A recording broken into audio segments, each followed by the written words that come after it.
সাধুর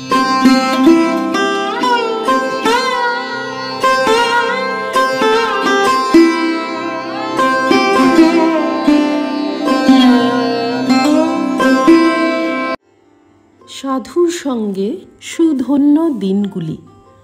পত্রিকার ১৯তম বর্ষ, দ্বিতীয় সংখ্যা। জনৈক সন্ন্যাসী। স্বামী মাধবানন্দ মহারাজের সঙ্গে কাজ করার অর্থই ছিল নির্ভুলভাবে হৃদয়ঙ্গম করা যে প্রতিটি কাজই বিচিত্রভাবে ঈশ্বর উপাসনা। তাই পূজা মনে করে প্রতিটি কাজ সমগ্র অন্তর দিয়ে অতীব নিষ্ঠা ও যত্ন সহকারে নিখুঁতভাবে সম্পন্ন করতে হবে। একটুও সময় নষ্ট না করে প্রতিটি জাগ্রত মুহূর্ত ঠিকভাবে কাজে লাগানোই ছিল তাঁর চারিত্রিক বৈশিষ্ট্য। তিনি ছিলেন অপচয় করো না, অভাব হবে না এই মূল্যবান প্রবচনের মূর্ত প্রতীক। তাঁর প্রতিটি কর্মেই এই জ্ঞানগর্ভ উপদেশ প্রতিফলিত হতো। পূজ্যপাদ মাধবানন্দজি মহারাজের মনঃসংযোগের ক্ষমতা ছিল অসাধারণ।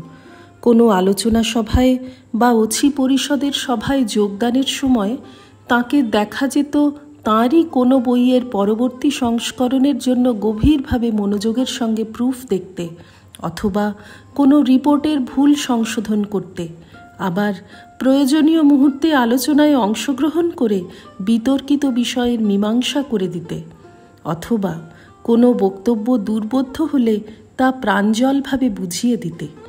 এই সব ব্যাপারে অংশগ্রহণের সময় তাঁর বাহ্যিক আচরণ থাকত গম্ভীর আর সম্ভ্রমপূর্ণ। কেউ কোনো আলোচনার বিষয়বস্তুকে তা যতই তুচ্ছ হোক না কেন হালকাভাবে নিতে সাহস পেতেন না।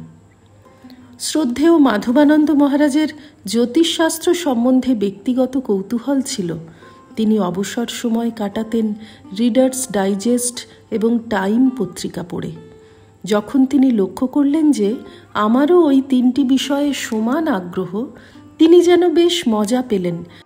যখনই অন্য দুটি বইসহ জ্যোতিষশাস্ত্র সম্পর্কিত বই তিনখানি ডাকে আসত, মহারাজ তক্ষুনি বই তিনটি আমাকে দিয়ে একটু হেসে বলতেন, এই যে তোমার ভাগবত এসে গেছে, পড়া শেষ হলে আমাকে দিও।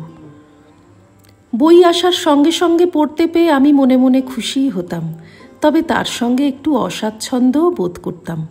কখনো কখনো মহারাজ আমাকে পরীক্ষা করে দেখতেন যে রিডার্স ডাইজেস্টের কয়েকটি মজার ঘটনা আমি কতটা উপভোগ করতে পেরেছি।